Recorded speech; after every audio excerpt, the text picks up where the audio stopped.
ಎಸಿನೋ ಮಾಜಿ ಸಚಿವ ಮುರುಗೇಶ್ ನಿರಾಣಿ 60ನೇ ಹುಟ್ಟು ಹಬ್ಬವನ್ನು ವಿಶೇಷವಾಗಿ ಆಚರಿಸಿಕೊಂಡಿದ್ದಾರೆ. ಬಾಗಲಕೋಟೆ ಜಿಲ್ಲೆ ಜಮಖಂಡಿ ತಾಲೂಕಿನ ಹಿಪ್ಪರಗಿಯಲ್ಲಿ ಹಲವು ಧಾರ್ಮಿಕ ಕಾರ್ಯಕ್ರಮಗಳ ಮುಖೇನ ಹುಟ್ಟು ಹಬ್ಬವನ್ನು ಅರ್ಥಪೂರ್ಣವಾಗಿ ಆಚರಿಸಿಕೊಂಡಿದ್ದಾರೆ.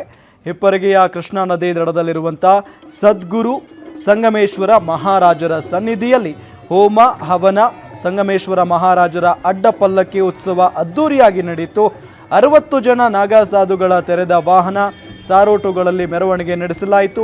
ನಂತರ ಕೃಷ್ಣಾ ನದಿಯಲ್ಲಿ ಮಿಂದೆದ್ದ ಮಾಜಿ ಸಚಿವ ನಿರಾಣಿ ನಾಗಾಸಾಧುಗಳ ನೇತೃತ್ವದಲ್ಲಿ ವಿಶೇಷ ಪೂಜೆ ನೆರವೇರಿಸಿತು. ನಿರಾಣಿ ಇಡೀ ಕುಟುಂಬದ ಜೊತೆ ಜಿಲ್ಲೆಯ ಬೇಳಗಿ, ಮುಧೋಳ, ಜಮಖಂಡಿ, ರಬಕವಿ, ಬನಹಟ್ಟಿ ತಾಲೂಕುಗಳಿಂದ ಸಾಕಷ್ಟು ಅಭಿಮಾನಿಗಳು ಸಂಭ್ರಮಕ್ಕೆ ಸಾಕ್ಷಿಯಾಗಿದ್ದರು.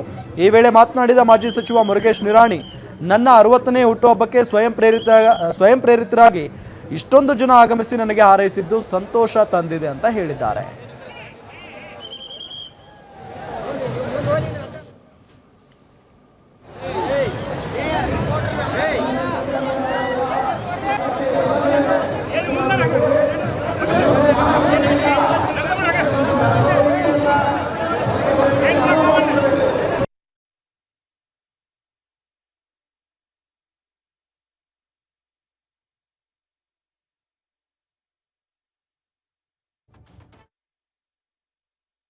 ಕೃಷ್ಣ ಜನ್ಮಾಷ್ಟಮಿ ದಿವಸ ಕೃಷ್ಣಾರ್ತಿ ಮಾಡುವಂಥದ್ದು ಮತ್ತು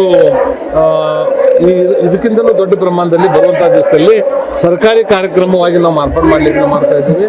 ಇವರಿಗೆ ನಾವು ಸಿದ್ದರಾಮಯ್ಯ ಸರ್ಗೆ ಮತ್ತು ಡಿ.ಕೆ. ಶಿವಕುಮಾರ್ ಸಾಹೇಬರು ಈ ಇಲಾಖೆಯನ್ನು ಹೊಂದಿರೋದ್ರಿಂದ ಅವರಿಗೆ ಪರ್ಸನಲ್ ಆಗಿ ನಾವು ಬುದ್ಧಿಯವರು ಕೂಡಿ ವಿನಂತಿಯನ್ನು ಮಾಡ್ತೇವೆ. ಮುಂದಿನ ವರ್ಷದಿಂದ ಇದನ್ನು ಸರ್ಕಾರಿ ಕಾರ್ಯಕ್ರಮವಾಗಿ ಪರಿವರ್ತನೆ ಮಾಡ್ತೀವಿ. ಒಂದು ವೇಳೆ ಅವ್ರ ಕಡೆ ಆಗಲಿಲ್ಲ ಅಂದರೆ ಸೂರ್ಯಚಂದ್ರದ ಹುಟ್ಟುವುದು ಎಷ್ಟು ಸತ್ಯನೋ ಅಷ್ಟೇ ಸತ್ಯ ಮುಂದಿನ ಸಲ ನಮ್ಮ ಸರ್ಕಾರ ಬಂದೇ ಬರ್ತದೆ.